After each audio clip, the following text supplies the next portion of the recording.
You know what I miss? Troll comments. And this is a perfect video for some troll comments. Let's roll it. I was at the beach the other week in Malibu. So fancy. And I noticed that white people love to sun themselves. They freaking, all caps, love it. While that is nothing new, we have all heard or even done the comparison ourselves of white people sunning themselves as if they were iguanas. I had a question though. Why? You know that meme that asks, what is classy if you're rich, but trashy if you're poor? Things like speaking two languages, not paying taxes, not raising your children. And I would like to add another one, being tan. I know that sounds kind of ridiculous, but I really thought about it the other day at the beach, and the more I thought about it, the more I was irate. And today, we're gonna talk about it. This might sound like I'm being too woke, and perhaps I am, but I don't care. I think there is a legit conversation to be had about being tan. So, let's get into it. Colorism is something that is often talked about within and about the Black branch of the family. Us, Latin Hispanics, are in a weird race/color limbo. We have the entire world represented within our ranks, yet only one type of Latin Hispanic is what we see in the media. Usually white or light looking, at most exotic looking. Man, if I had $1 for every white boy who told me I looked exotic, I would be able to afford a house in Malibu. I don't want to live there. I just like having the choice.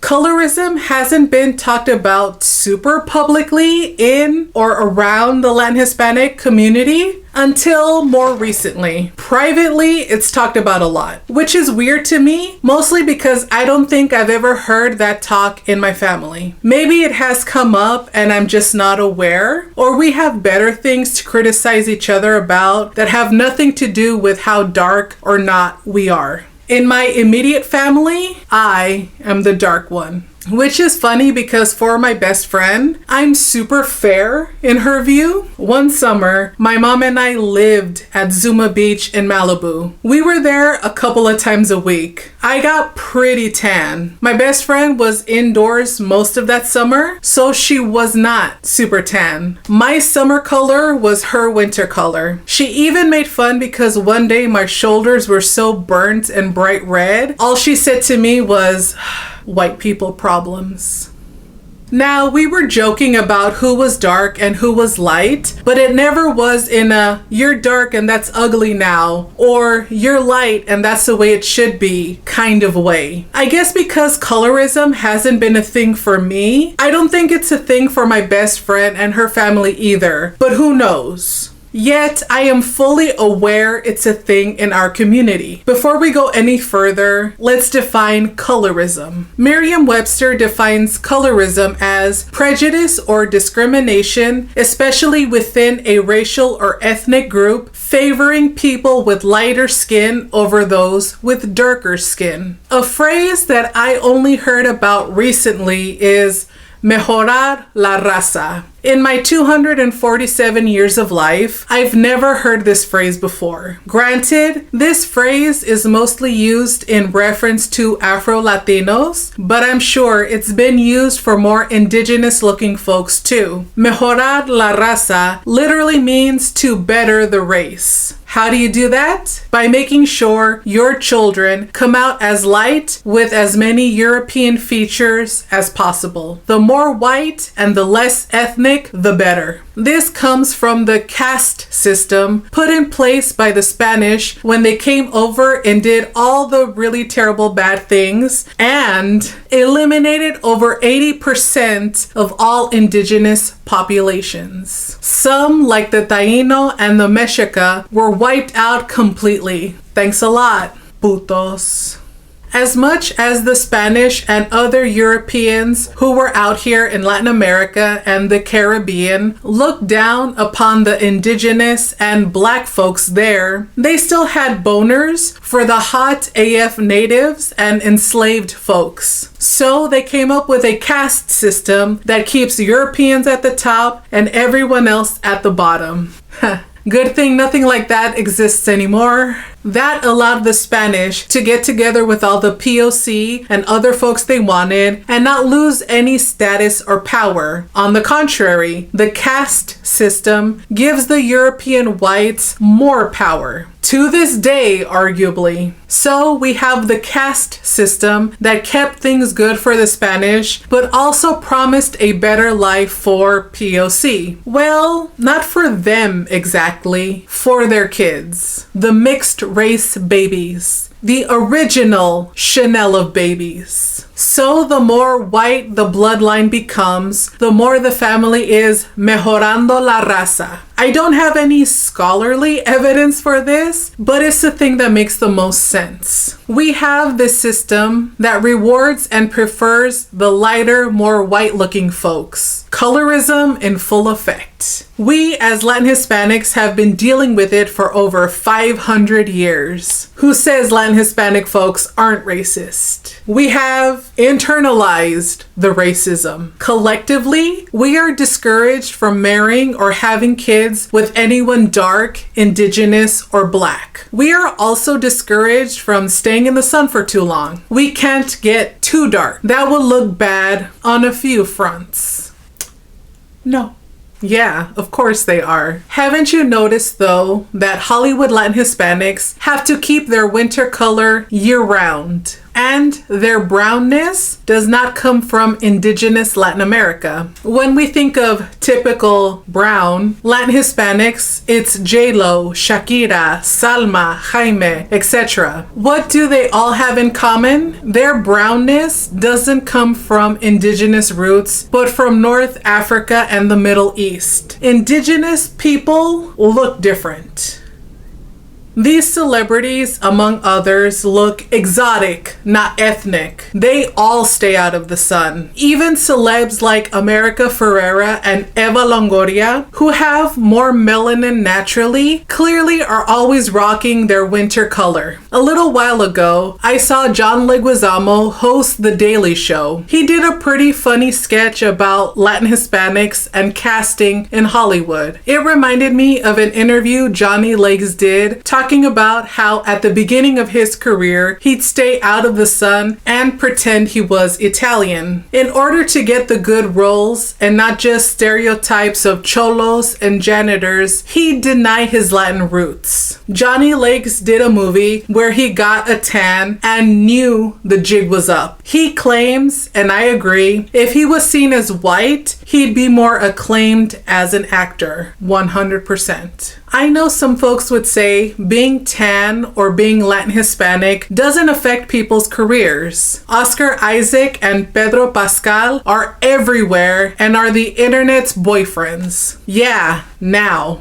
We know about their Latin Hispanicness now. Now they are very successful and well respected as actors. Before, Oscar Isaac was seen as ethnically ambiguous. He's even joked about it. And Pedro Pascal could pass for Italian. Plus, they've been hiding their Latinness in plain sight. Oscar has natural melanin, but we'll never see him in a summer color. Prestige cannot allow anyone too dark or too ethnic. To be seen as upper class or worthy of prestige, you have to remain a lighter color. Look like your ancestry did the work of Mejorando la Raza. From Anthony Quinn to Ana de Armas, prestige and the upper echelons only want white folks or white passing folks. If you're going to be rocking a great summer color, it has to be within context. One year, a long time ago, my mom and I were in the old country on vacation. We spent so much time at the beach, I was really dark. While on the beach in Puerto Vallarta, a dude selling tchotchkes asked me in Spanish if I wanted to buy anything. Then he went over to my mom and asked her in English. I'm sure that if I wasn't so dark, that dude would have spoken to me in English too. I would have looked like a tourist, which is what we literally were on that beach in Puerto Vallarta. Even though I was in the proper context of being at the beach on vacation, I think it was the other context of being too dark that made for that odd interaction. If you are a person of color and are too dark, it'll never be perceived as you're so dark because you've been lounging by the pool or sitting on the beach all day. You are too dark because you are part of the lowly, shameful, invisible body economy. You're working in the fields. You're working construction. You're taking care of someone else's children at the park. You're serving cocktails to tourists at the beach or at the pool. You are the unskilled, lower class, undereducated labor. The help. Side note, hey, all you vegetarians and vegans who think you are so much better for not eating meat, who feel high and mighty and moral because you are cruelty free, are you sure about that? Are you sure no one is harmed for picking your frutas y verduras? Are you sure it's all humane? Organizing protests and events for animals and not caring about the human cost is disgusting. You don't actually care about cruelty or being humane. You just want to feel like you're better than everyone else without actually doing anything meaningful. Vegetarians and vegans who keep to themselves, I have no quarrel with you. It's the ones who talk down to the rest of us. Bifas los está esperando. Sorry, familia, but dang white liberals are a thorn in my side right now. Allies, mis nalgas. When I mean tan is cool within context, I mean this. There is a difference between wanting to be in the sun and having to be in the sun. And you can't be in the sun too much. The only acceptable tan is when you are bronzed or sun-kissed, not super dark. If you have to work and be under the sun all day, every day, you will get too dark, and that is bad. You'll be revealing your working class status. We already reviewed Latin Hispanic celebrities who don't do the summer color. The only one who does show us her summer color is icon and controversial figure JLo. JLo's summer color is always in the context of glamour. She is draped in diamonds and jewelry. Her makeup is flawless. So much designer stuff. Her tan is in the fanciest, most glamorous context and is seen as good, aspirational even, because JLo is selling the image of tropical opulence. You own everything. Tan within an opulent vacation context is admired as long as you look glamorous and don't get too dark. If you are tan because of work, you'll always be too dark and will be looked down upon. One means you have money and class, and the other means you lack both.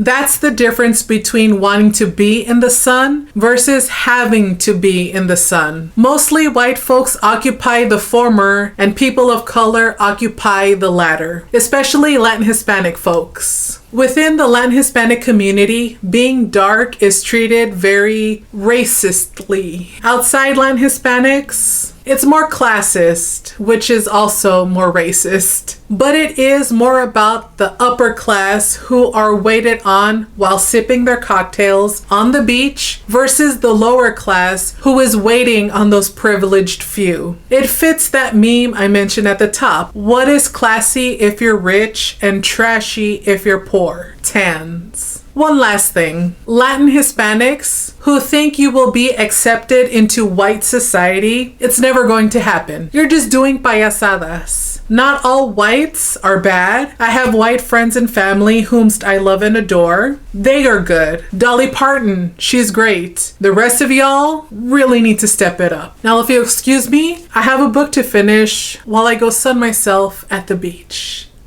Thank you so much for watching, and as always, Salud, mi familia.